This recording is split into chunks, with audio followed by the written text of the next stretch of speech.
Olha só o que o Renan Santos acabou de falar nessa entrevista. Assim, gente, não tem pra ninguém. Não tem pra ninguém. A melhor entrevista do Renan Santos é sempre a próxima. Candidato Renan, alegria tê-lo aqui conosco. O comércio e serviços são responsáveis pela maior parte dos empregos formais do Brasil. Ainda assim, temos 40% de toda a mão de obra do Brasil na informalidade. Como o seu governo pretende lidar com questões como essa, modernizar as relações do trabalho, ampliar a informalidade, a formalização e estimular ganhos de produtividade em nosso país? Boa tarde. Quer dizer, bom dia, boa tarde. Já estou... Candidatos perdem a noção de tempo e espaço, então começo já a ficar meio biruta. Muito obrigado pela oportunidade. Maravilhosa a pergunta. Até porque boa parte daquilo que eu chamo de carreira política que eu tenho se deve à minha briga com o universo do direito do trabalho no Brasil. Como havia sido citado na minha biografia, eu entrei na Faculdade de Direito da USP, e lá existe uma modalidade muito comum em universidades públicas, que é a greve do estudante. O estudante, ele é um titular de um direito, ou seja, a população está pagando para que ele estude, e aí ele vai lá e faz uma greve junto com professores ou funcionários. Eu era o contrário a isso, eu achava isso coisa de, desculpe o termo, vagabundo. Porém, os professores do direito do trabalho se opunham ferozmente. E o pior juiz de direito do trabalho do Brasil, cito o nome dele aqui, um inimigo do trabalho, uma pessoa responsável por fechar fábricas e por fechar lojas, ir atrás das Casas Bahia para fechar Casas Bahia na região de Jundiaí, Jorge Luiz Sotomayor, brigava comigo, e brigava. Tanto que eu, uma hora me cansei e falei, dane-se isso aqui. Me tornei uma pessoa que trabalhava com recuperação de empresa, junto do meu pai, mas mais na área da metalurgia, na parte da manufatura. Mas sei que o problema da legislação trabalhista inadequada brasileira, ela ataca a todos os setores. E, em especial, citando o setor de vocês, que tem mão de obra intensiva. Quem contrata para valer é o serviço, é o comércio. E, portanto, vocês sofrem as vicissitudes de um modelo de legislação que nós temos, que foi construído para sabotar a atividade produtiva brasileira.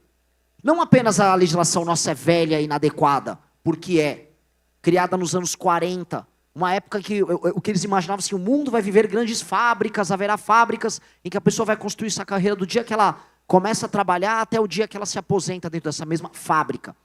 Eles não olhavam como seriam as novas relações de trabalho, o surgimento do trabalho intermitente, a nova dinâmica do trabalho digital. Ninguém imaginava isso em 1940.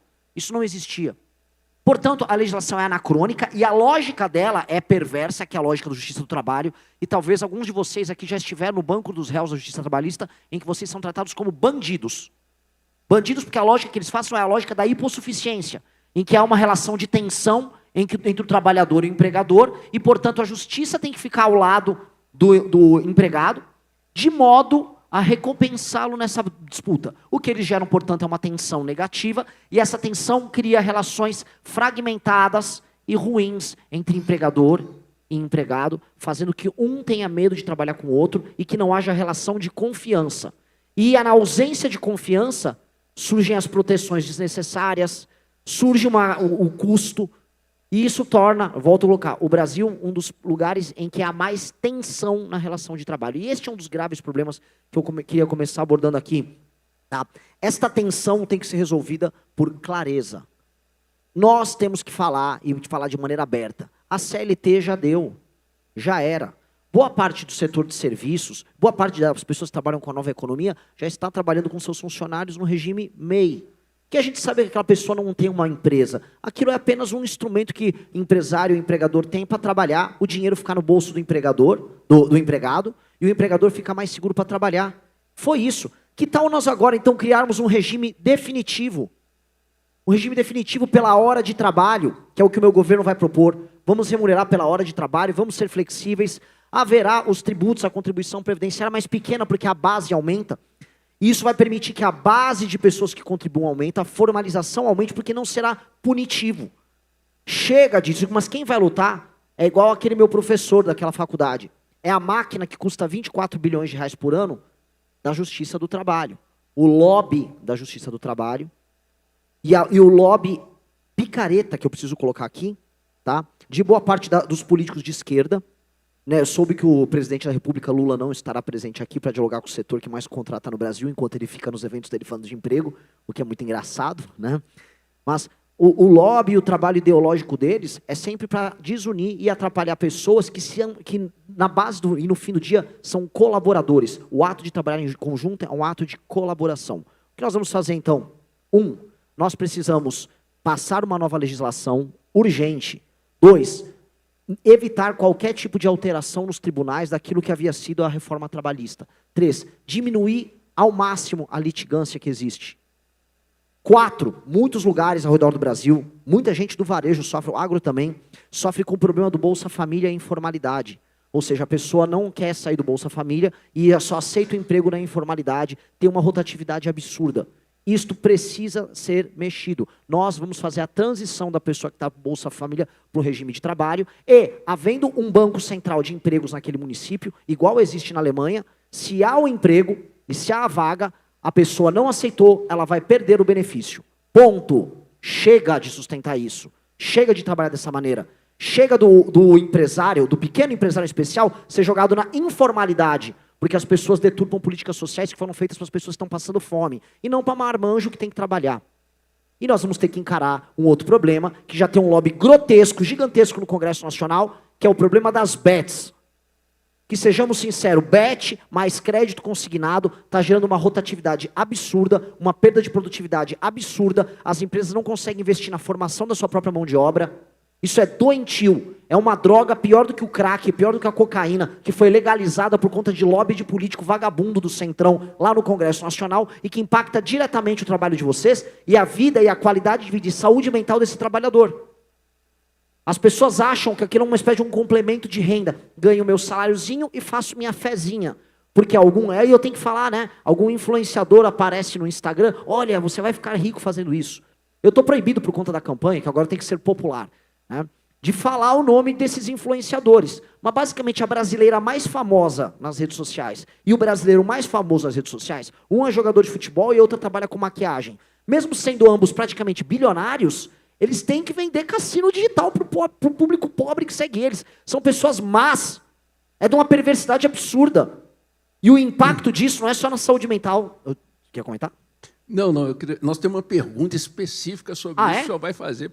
Então, eu queria aproveitar, só validar um entendimento. Então, você está defendendo o trabalho por hora, com desoneração, né, do encargo trabalhista, é uma pauta, inclusive, central para o Nexo, desonerar. E, depois do primeiro mandato, porque a gente precisa fazer o novo modelo valer, acabar com a justiça do trabalho, porque as relações entre civis têm que ser tratadas na justiça civil como qualquer país sério do mundo. E qual a sua opinião sobre o fim da escala 6x1? Eu fui o único candidato que discursou contra essa maluquice. O meu deputado federal que está aqui presente, o Kim Kataguiri, discursou também.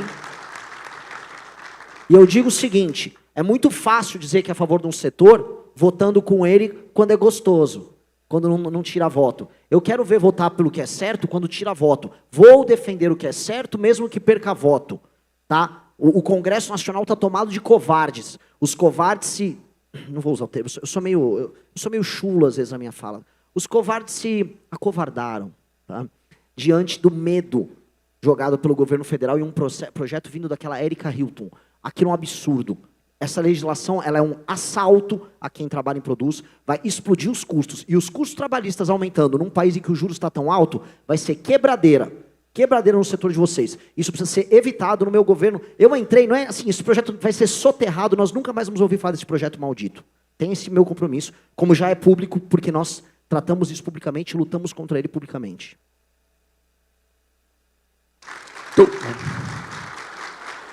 No minuto final, a Unex defende a desoneração, pelo menos do valor do INSS do primeiro, o valor equivalente ao primeiro salário mínimo, permitindo formalização e tudo. O que o senhor acha da ideia? Está no nosso projeto.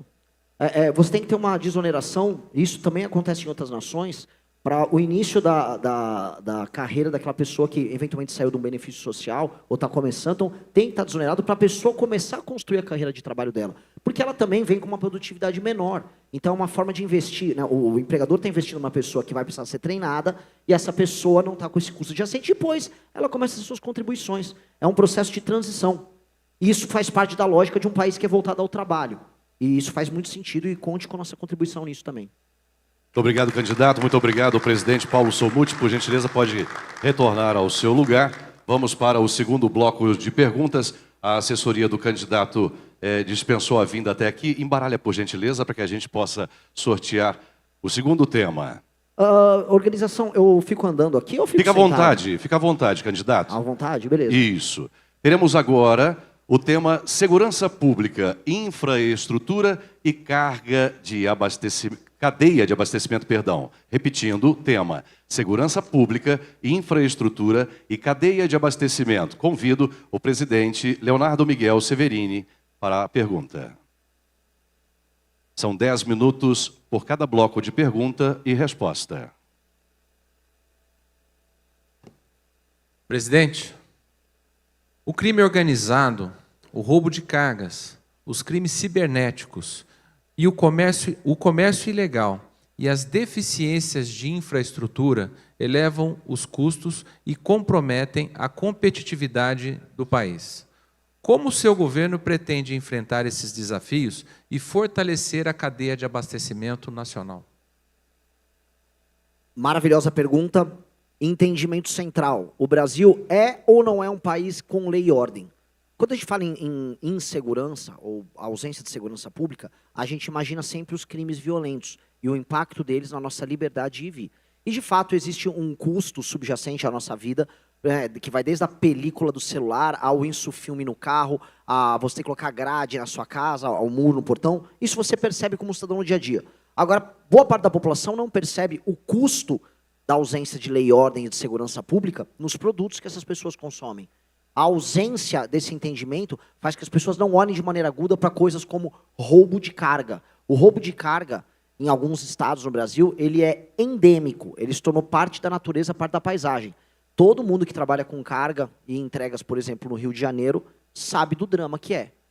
Sabe o inferno que é. Isso quando não, milícias com gente que foi ligada à polícia não trabalha também no roubo de carga.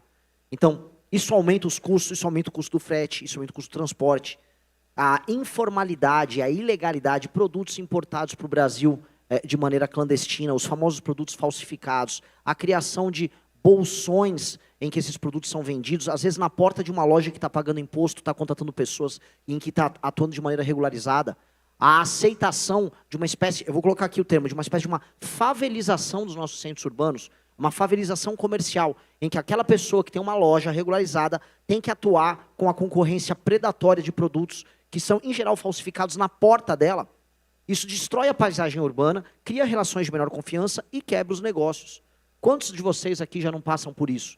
Quantas pessoas nos centros das principais cidades não veem isso acontecer? Então, o governo federal, naturalmente, na política de fronteiras dele, tem que atuar. Até porque boa parte de produtos que vêm de maneira clandestina para cá, são já trazidos também em parceria com o crime organizado.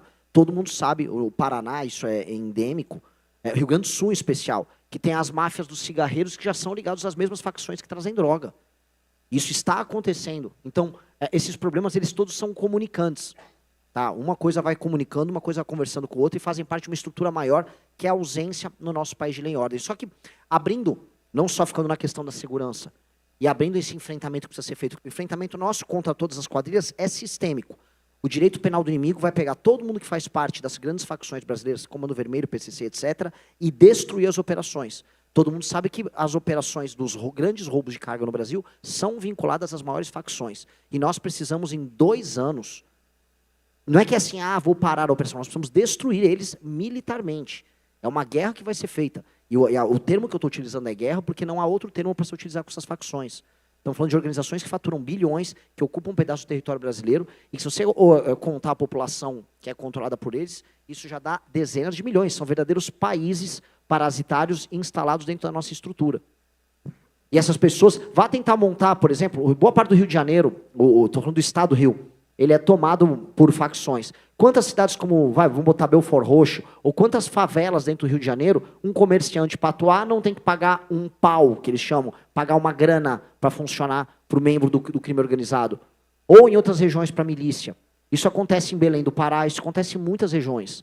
Isso está presente, isso faz parte da paisagem de quem trabalha no Brasil. Então a destruição do crime organizado vai destravar uma série de custos que hoje impactam na produtividade e no bem-estar de quem trabalha e produz, que vai ser muito benéfico. Isso vai aumentar a competitividade de inúmeros setores. O comércio é o que vai sentir mais rápido, naturalmente. Até como você disse, né? Isso está precificado. Exato. Né? E a gente vê 2 pontos de gargalo. Primeiro, a mudança de fato aí no direito penal, no Código de Processo Penal, né? Falando do tema segurança pública. E no que tange à infraestrutura, a gente sabe o quão está depreciada a nossa malha rodoviária e quão a gente necessita de uma retomada de projetos estruturantes, projetos de infraestrutura, para que o Brasil melhore. Nesses 2 temas, tanto com relação à mudança do Código Penal quanto à questão da infraestrutura, você quer tecer alguns comentários específicos? Mudança do Código Penal, muito clara, nós vamos fazer aumento de pena para todos, absolutamente todos os crimes violentos no Brasil. Vamos alterar a lei de execuções penais, aquela que permite a progressão de pena, que faz com que um bandido pegue uma pena de 20 anos e cumpre 6. Vamos acabar com a subjetividade do juiz na hora de decidir progredir a pena de alguém. O juiz não pode sair decidindo nem nas famosas audiências de custódia. Essa é a famosa problema, né? A audiência de custódia. É lógico. A audiência de custódia e esse juiz de garantia que fica ali, solta. Roubou 4 vezes, solta. Isso tem que acabar.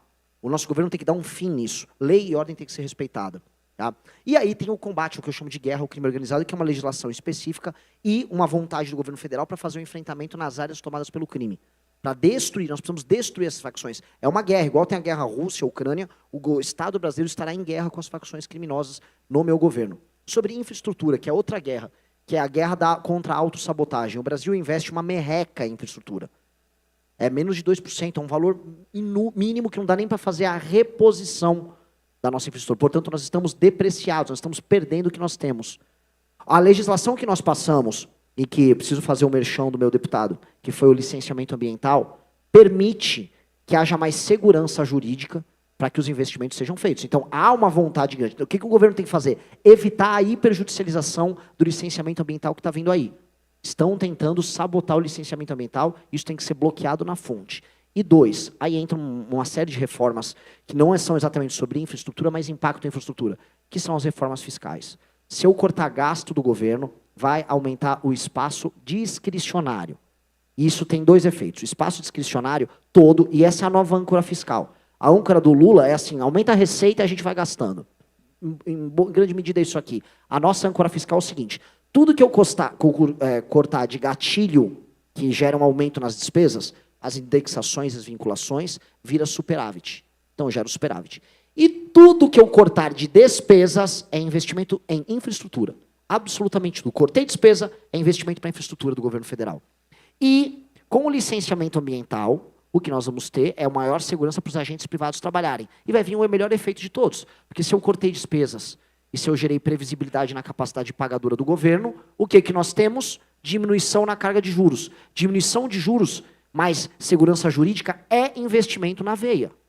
E é o que nós precisamos, investimento em infraestrutura de estradas e rodagens, infraestrutura de ferrovias, energia, portos e aeroportos. Isto precisa começar a acontecer para ontem. Existem regiões inteiras do Brasil que estão desconectadas. O Maranhão é estrada de terra para o pessoal fazer as entregas. Os caminhões ficam pulando como se fosse uma mula manca. Parece que eu estou no rodeio vendo o boi pular. Eu furei 8 pneus andando pelo Maranhão. O Pará completamente desconectado. Então, o fim da sabotagem institucional, mais uma política fiscal séria, mais licenciamento ambiental, significa investimentos centibilionários na área de infraestrutura. E isso tem que ser acompanhado, desculpa entrar aqui no detalhe, por metas e uma fiscalização aguda na maneira como as obras são feitas, no bom endereçamento das obras para não ter direcionamento político, como acontece em estados hoje mais pobres da federação, em que o político quer fazer a obra para beneficiar o grupo dele em uma determinada região, tem que atender a demanda logística que é necessária para todos nós, e isso vai criar o que eu coloco aqui como uma espécie de uma revolução, que é um crescimento econômico baseado nesse investimento em infraestrutura, com efeitos de competitividade para o setor de vocês. E não só do setor de vocês. Isso vai chegar para o agro e para a indústria, vai ter um efeito erga omnes para todos. Logo na hora. Isso vai baixar o preço das coisas, aumenta a competitividade, ainda aumenta a capacidade da gente, até em outros setores, exportar. Nós vamos crescer baseado nisso. Então corte gastos e muita segurança jurídica, mas não é pouca, é muita. Porque hoje todo mundo tem medo de botar grana em investimento em infraestrutura. Basta ver um último caso, não sei se eu tenho 1 minuto, que é o caso da Ferrogrão. Aparece eu sou uma tribo indígena a 100 quilômetros dessa ferrovia. Meu Deus, vou me sentir afetado, vou ouvir bem de longe um barulho de um trem, isso vai afetar meu espírito indígena. Aí vem uma ONG com grana da França, com grana da Alemanha, junta com um deputado do PSOL que põe um cocar, aí eles vão lá, é ou não é? Parem a obra! Parei a obra! Tomar banho, aí para uma obra, aí vem um promotorzinho, não vou parar a obra, muito indignado, aí vai um juiz irresponsável ganhando 200 pau por mês de super salário, aí não, parem a obra, estou culpado, acabou. ONG gringa sabotando o Brasil, lei de segurança nacional, vou botar esses caras para fora, vão vazar daqui, parem de sabotar. Quem viu o que aconteceu com a Cargill? Mesmo esquema, lá no Pará, um entreposto exportador de grãos, teve que ser brecado porque índios de uma tribo que não existe desde o século XVIII reapareceram em 2010 e parem tudo. Acabou. Aí nós vamos conseguir ter ganhos de produtividade gigantescos. É aumento de grana no bolso de todo mundo, competitividade, emprego e produto mais barato. É isso. Tempo, candidato. Obrigado, candidato. Muito obrigado. Hein? Perfeito. Muito obrigado. Ótimo aproveitamento do tempo. Muito obrigado, presidente Severini, por sua participação. Vamos então para o terceiro tema sorteado. Dá uma embaralhadinha, vamos ver aí. Muito bem, deixa eu pegar aqui do meio. O próximo tema, candidato, é custo de vida, inflação e segurança alimentar. Convido João Galassi, por gentileza. Lembrando que são 10 minutos para a pergunta e a resposta. O tempo é contado a partir do início da pergunta. Galassi? Vamos lá? Ele Não, tá de fica à pé, eu vou vontade. ficar de pé. Senta um Não, pouco, agora eu senta vou um ficar de pouco. pé. Eu vou sentar, fazer a pergunta, só para você sentar um pouco. Tá bom. Eu sei que cansa, não é fácil não. O dia inteiro fazendo campanha, eu que estou nessa agora, não está fácil também não. Bom, bora lá. Custo de vida, inflação e segurança alimentar. Um abraço para o nosso querido Kim Kataguiri aqui presente. O alto custo de vida, especialmente dos alimentos, continua sendo uma das maiores preocupações da população brasileira.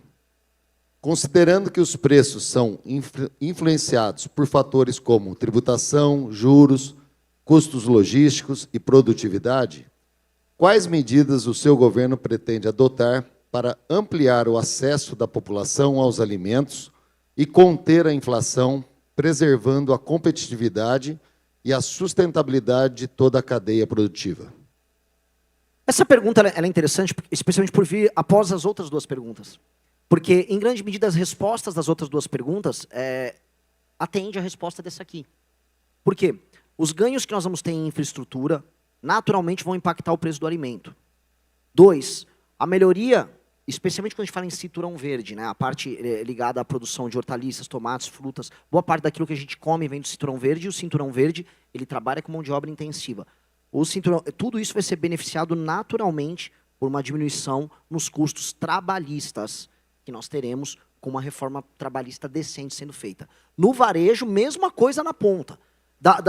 Do caminhão que vai de maneira segura numa estrada decente ou levar aquela mercadoria que seja um frango congelado, ou que seja uma hortaliça, ou que seja um saco de arroz, até o distribuidor para a loja, esse ciclo acontecer de maneira segura, sem roubo de carga, com uma estrada decente, com um combustível decente, com um salário bem pago para um funcionário sem segurança jurídica, tudo isso vai diminuir o custo do produto na ponta. E tudo isso também tem um outro efeito, que é o efeito da uma contratação maior de pessoas, porque vai se tornar uma economia mais competitiva, e aí você também aumenta o poder de compra das pessoas simplesmente pela existência do emprego.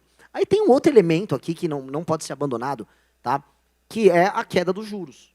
Se você não tiver uma política fiscal minimamente decente, não vai mexer nesses juros. E não quando eu falo decente, não é que vai fazer uma reforminha aqui e ali.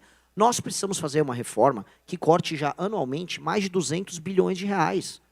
Essa é uma reforma muito aguda que precisa ser feita, não vai dar para fugir dela. Nenhum presidente da República tem condições de dizer que vai governar o Brasil sem fazer as reformas. E aí, com todo o respeito aos demais candidatos que virão aqui, eu quero ver eles falarem o que eu estou falando. Vai precisar fazer nova reforma da Previdência? Sim. Vai precisar fazer desvinculação? Sim. Vai precisar desindexar? Sim. Vai precisar mexer em algumas renúncias? Sim. Vai precisar mexer em supersalário do judiciário? Sim. Vai precisar mexer no supersalário de militares? Sim. Vai precisar mexer em tudo isso. Eu quero ver todos falarem.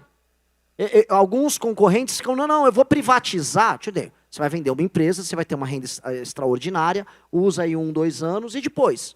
E os gatilhos que ficam gerando aumentos automáticos, que estão quebrando o Estado? Não vai mexer? Todo mundo tem que colocar a discussão na mesa e falar, sob pena da gente meter um estelionato eleitoral nas pessoas. E ninguém vai perder voto falando isso, a gente tem que trazer os problemas. O povo sabe, todo mundo sabe que quando você está doente, você vai precisar fazer um tratamento e o tratamento não é legal. As pessoas sabem que o governo está doente, que as contas delas estão doentes. As pessoas sentem isso. Todo mundo sabe. Ninguém está, eu estou com câncer no pulmão, eu só vou ficar fumando e não vou no hospital. Todo mundo quer ir para o hospital. Todo mundo quer o tratamento. E todo mundo sabe que o tratamento não é fácil. Os políticos precisam explicar para as pessoas que agora nós somos um país doente e que precisa de tratamento. O Milei ganhou uma eleição na Argentina falando que ia fazer tudo isso. E é um país tão ou mais populista que o Brasil, tá? A Argentina tinha, a classe política lá era pior nesse departamento do que a brasileira. Então nós precisamos falar e fazer isso, porque isso tem um impacto nos juros. E esse impacto nos juros é colossal. E a beleza de fazer essas duas reformas é que elas impactam 2 áreas que geram inflação. Novamente, se eu aumento a capacidade compradora das pessoas, eu aumento a demanda, isso pode gerar um problema de oferta. Só que alterar a legislação trabalhista e você aumentar a carga na parte dos investimentos, aumenta essa oferta. Aí você vai equilibrando a oferta e a demanda e você não tem a inflação. E pelo contrário, você tendo essa pressão sobre a oferta e fazendo o empresário querer produzir mais, aí a oferta se estabiliza e você não tem pressão inflacionária. Você começa a trabalhar com juros decentes e com preços, um sistema de preços minimamente decente. É o que a gente precisa fazer. Isso, gente, isso não é ciência de foguete, isso é a coisa mais simples do mundo. É que a gente não tem coragem de enfrentar os problemas. E aí isso incide diretamente no custo de vida das pessoas. E é diretamente mesmo. Então, essa pergunta, eu estou só utilizando ela como um meio de consolidar o que a gente falou nas perguntas anteriores. Porque isso tem um impacto natural sobre elementos como alimentação. Estava o pessoal aqui também do setor de bares e restaurantes. Isso vai impactar eles de maneira muito positiva também. Isso é bom para todo mundo. Aliás, não há como fugir isso aqui. Tudo que a gente está falando, eu poderia quase falar num evento, por exemplo, para a indústria. Porque a gente está falando de políticas estruturantes de Estado com efeito para praticamente todos os setores. E isso me deixa muito feliz de tratar, porque eu estou tentando em todas as reuniões com todos os setores que eu visito, a falar de temas que são gerais. Não apenas de temas locais. Não tenho problema nenhum em falar de um tema específico de um setor que eu acho que é necessário e certos setores são estratégicos. Entretanto, o problema do Brasil é um problema em que todos os setores têm que se unir para tratar dos temas gerais. A gente tem que, todos os setores têm que chamar assim, ó, por exemplo, aquela Anfávia lá, a galera dos carros, só quer falar dos negócios deles. Se fecharam, todos se protegeram ao máximo e quebraram. Vê se eles quiseram lutar por uma reforma trabalhista verdadeira. Os setores todos tinham que se juntar por grandes reformas estruturantes, todos. Eu vou pegar, no meu governo, eu vou fazer isso. Eu vou montar uma espécie de Liga da Justiça. Eu vou chamar do trabalhador, do entregador, que hoje é minha base eleitoral, entregador, é o motoboy que está pistola, que ele está ralando e o dinheiro não está sobrando no fim do mês, ainda vai um vagabundo assaltar ele, ou ver o vizinho recebendo Bolsa Família enquanto ele está trabalhando. Esse cara está indignado. O grande empresário, vou juntar todo mundo e falar, ó, Brasil Produtivo, esse aqui é o pacto para todo mundo sair ganhando. E vamos ter que passar todas essas reformas, vamos apertar todos os deputados, vou chamar Rede Globo, Bandeirantes, SBT, todo mundo, vamos sentar. É o seguinte, ou o Brasil Produtivo ganha e a gente passa todas as reformas estruturantes, ou a gente vai ser governado, vamos colocar aqui, primeiro, pelos políticos dos estados menos produtivos do Brasil, que não estão ligando para nada. Vocês são governados, vocês são de setores que geram emprego, vocês são governados pelo Alcolumbre, do Amapá, um estado que não tem geração de emprego, o estado acho que é o mais violento do Brasil hoje, tá? Ele manda em todos vocês que estão gerando emprego. Vocês são escravos do Alcolumbre. É uma vergonha, porque quem paga a banda escolhe a música. Vocês pagam a banda. Por que o Alcolumbre escolhe a música? Por que os políticos corruptos dos estados que não estão preocupados com a agenda de competitividade escolhem como é o destino do Brasil? Não pode ser assim.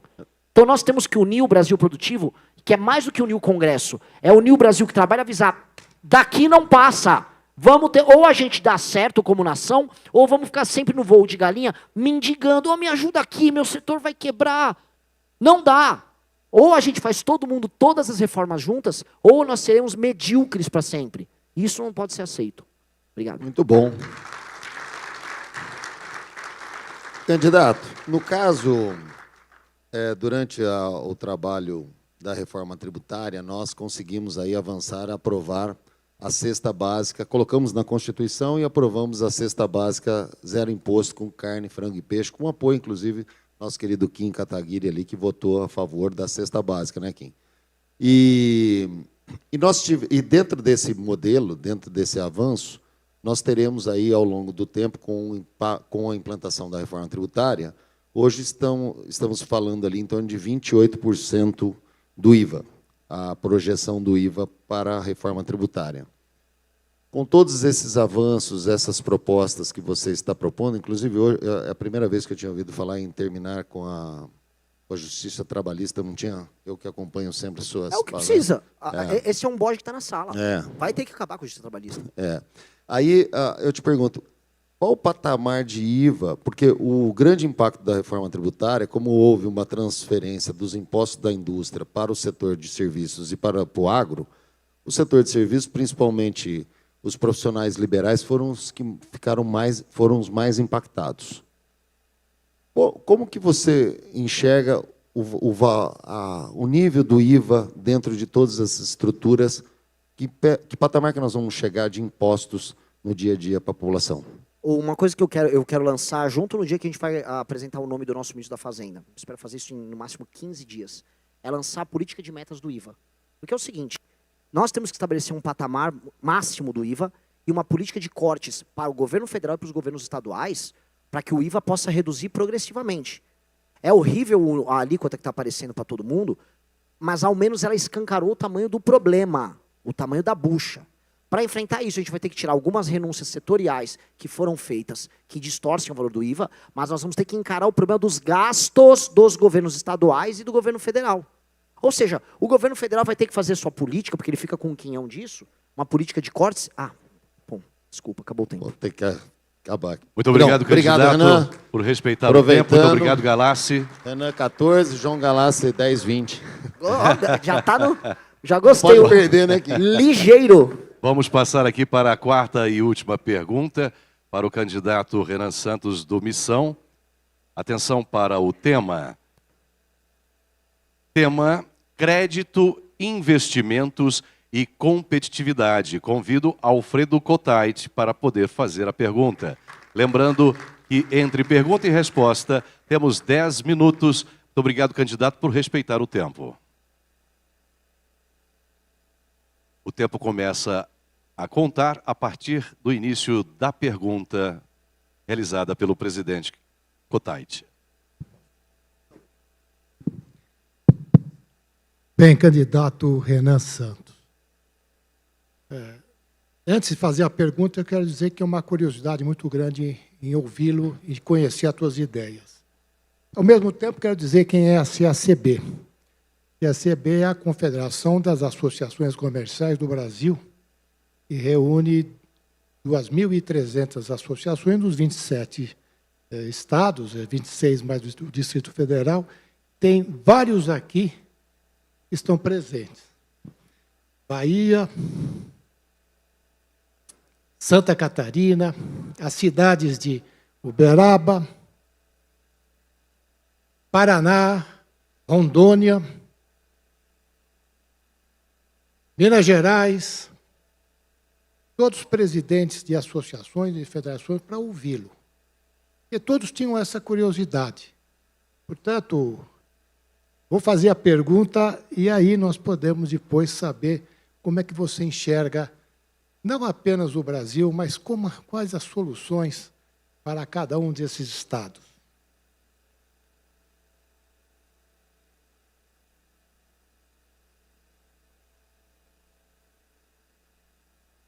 O acesso ao crédito e ao custo do financiamento continuam sendo grandes desafios para as empresas de todos os portes.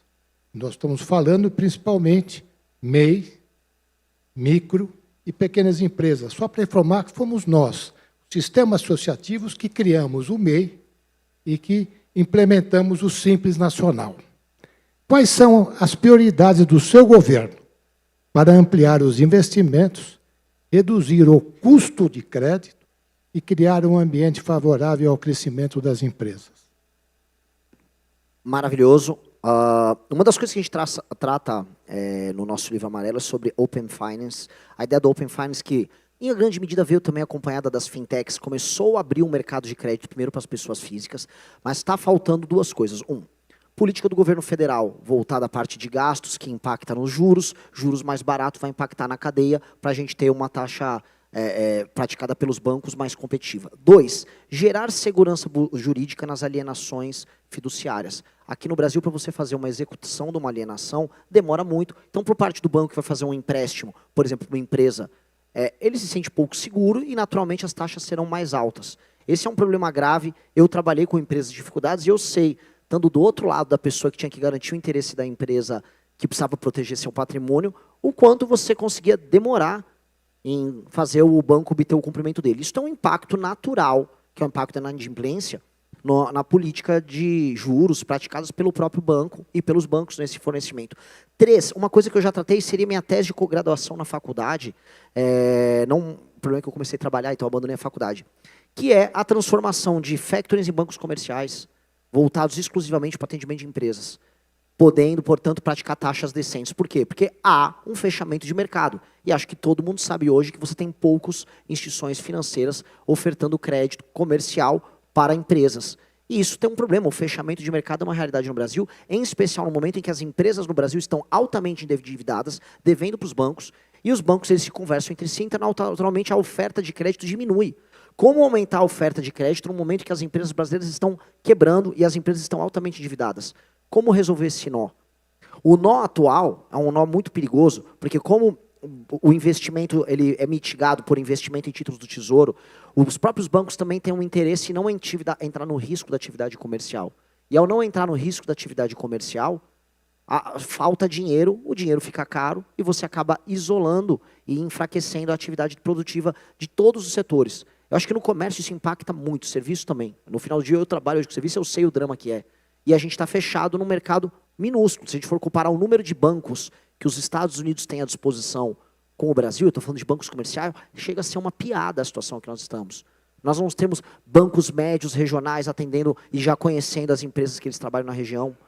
Então, nós vivemos um regime muito, muito fechado nisso. A abertura desse regime tem que se dar. E eu conversando com os próprios bancos, eles falam, mas você vai resolver a questão da alienação? Se resolver a questão da alienação, facilita muito a oferta de crédito com garantia.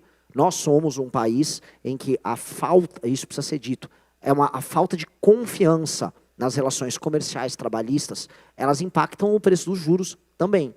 Há insegurança em todas as camadas, em todas as fases do processo. E eu falo isso sendo um cara que passou a minha vida inteira brigando com o banco. Eu sei que a gente tem que ceder de um lado e entregar o que nos interessa, que é concorrência e oferta de crédito do outro, para que a gente aumente a capacidade produtiva que nós temos no Brasil. Porque capacidade produtiva tem necessariamente a ver com dinheiro barato e crédito. E aí entra o que eu falei da política fiscal, porque no fim do dia também, enquanto a política fiscal no país, nós gastamos demais, e isso impacta na formulação da taxa Selic, e uma política fiscal séria passa necessariamente por cortar despesas, e eu falo aqui quase como um exagero, como se não houvesse amanhã. O governo próximo tem que cortar muitas e muitas despesas, porque nós temos que fazer a taxa de juros real brasileira ser muito mais baixa. E isso não pode flutuar de governo para governo. Não adianta vir um governo, por exemplo, houve a PEC do teto que passou no governo Temer, e aí todo mundo imaginou que a gente ia ter uma determinada trajetória fiscal com impacto nos juros, e aí a gente virou agora o país do arcabouço fiscal. E a trajetória está totalmente incompleta. Como é que você vai fazer investimento de longo prazo? Como é que você vai construir uma rede de lojas, uma cadeia? Não dá. Você não sabe, é tudo um caos nessa matéria. Como resolver esse caos? A âncora fiscal nossa, ela tem que ser resolvida constitucionalmente, não mais pode ser alterada. E as metas também. Porque aí você faz o mercado ter previsibilidade e a política de investimento baseada nos juros mais baixos, ela se torna uma política de décadas. E não voos de galinha de 2, 3 anos. Que isso é a parte mais assustadora. Essa é uma parte que ela assusta, porque quando você fala com investidores internacionais, eu tive a oportunidade de conversar com investidores de outros países, agora, durante a campanha e durante a pré-campanha, quando eles veem as flutuações e como funciona o sistema nosso, eles falam, como uma empresa consegue pegar crédito aí? Como uma empresa faz planejamento futuro aí? E eu falei, é isso que você não viu a parte tributária ainda. Mas essa parte que envolve crédito e a parte de juros no Brasil, ela é muito caótica. A previsibilidade só poderá acontecer se a maldição atual do governo federal, que são os seus gastos internos, as suas despesas vinculadas, for definitivamente resolvida.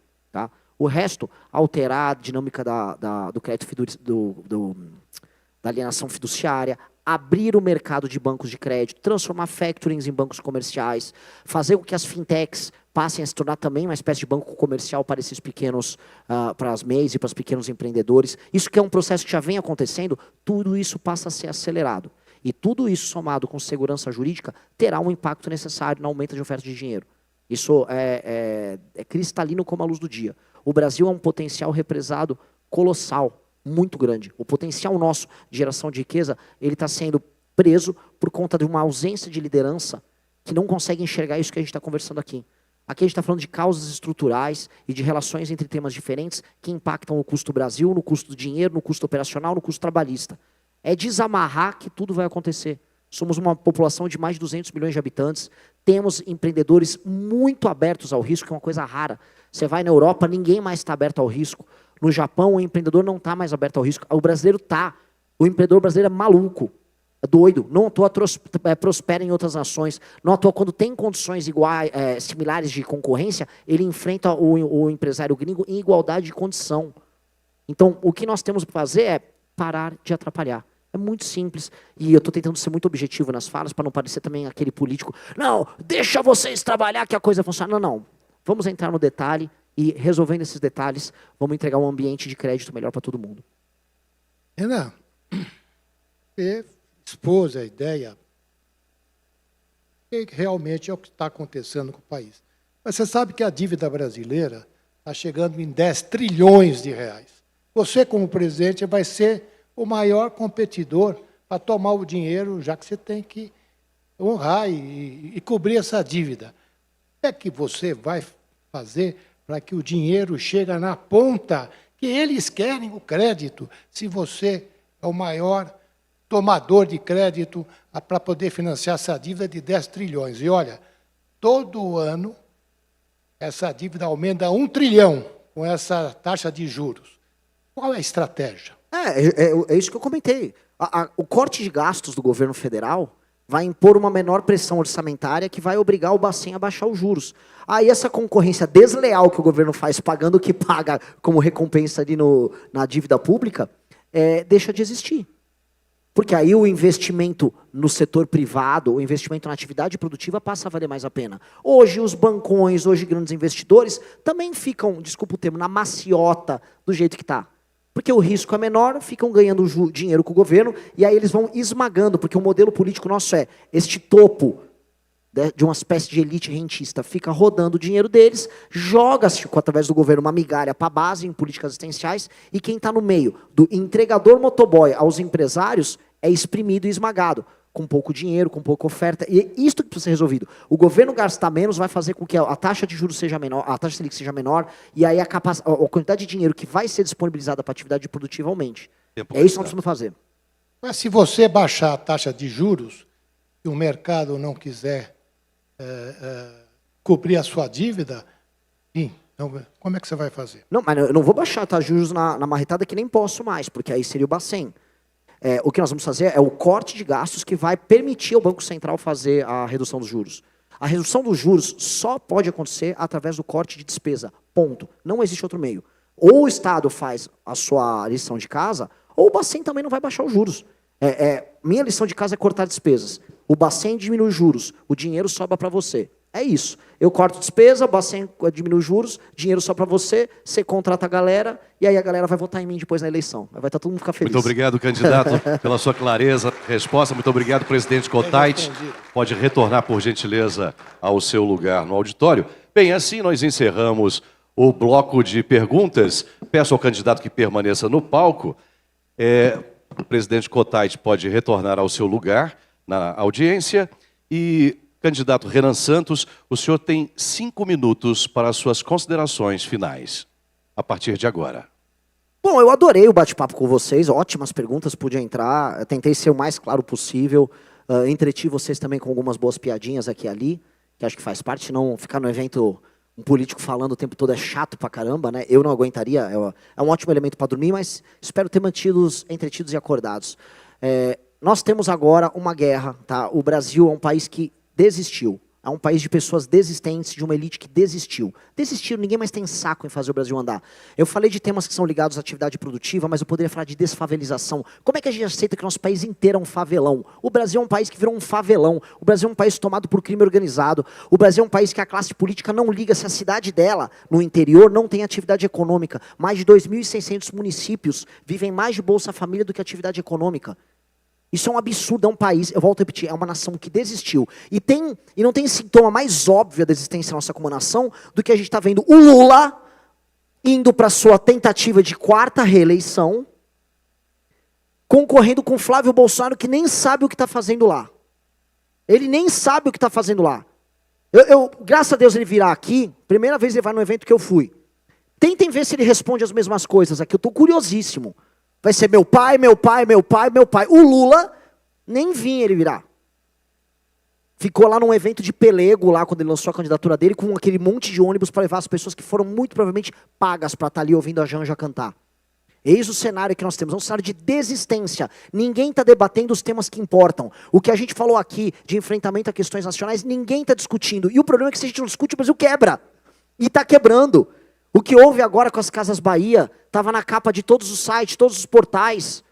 A gente está quebrando. Não está valendo a pena. Os melhores nomes, os melhores estudantes brasileiros estão indo para fora. A quantidade de brasileiros estudando nas melhores universidades do mundo aumentou. Não porque eles vão vir para cá para cuidar das empresas, é porque eles vão ficar lá. Deu errado. O Brasil fracassou. Nossa candidatura, e eu estou aqui pedindo, agora eu posso pedir voto, eu preciso do apoio de vocês. Nossa candidatura é uma revolta do Brasil que trabalha e produz contra esse bando de picareta que nos administra. Picareta e preguiçoso. É isso, é um bando de picareta e preguiçoso. Picareta, preguiçoso e também sem energia. Que parece que tá muito bem para quem está ocupando posição de poder. Ah não, porque o Lula tem um ponto. O Lula não tem um ponto. O Lula tem que se aposentar e dar milho para os pombos, e se não for preso. A família Bolsonaro envolvida em todos os escândalos de corrupção do Rio de Janeiro. Estava todo mundo na festa do Vorcaro. Vamos ficar aceitando isso até quando? Vamos aceitar ser governado pelo Centrão, lá com o Alcolumbre, do Amapá, ou com o rapaz lá da Câmara, o Hugo Mota? Até quando? Tem que botar isso aqui na mesa, porque são estados que não são bem conduzidos. A vida no Amapá e a vida na Paraíba não está boa. E os políticos de lá estão mandando em todo o resto do Brasil, sem se preocupar em fazer a vida melhorar, em fazer a atividade econômica melhorar.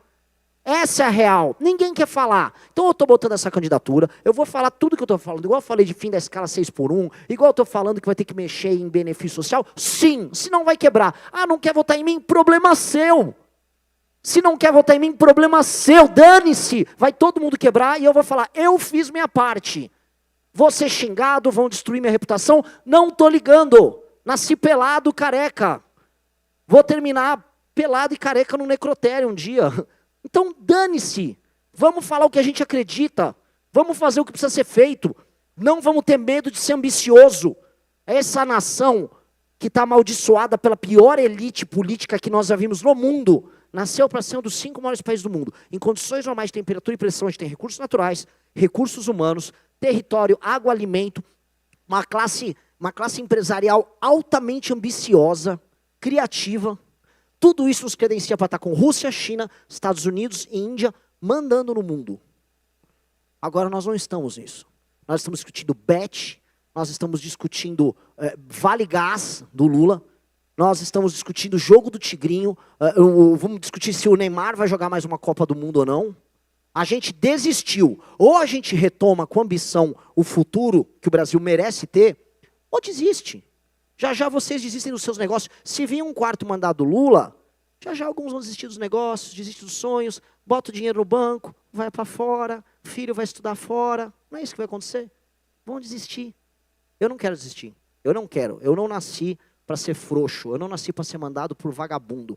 Eu sou rebelde, e é isso. Esse é o jogo. Valeu. Por isso que esse cara é o meu candidato à presidência da República, Renan 14 e Kim Kataguiri 1414.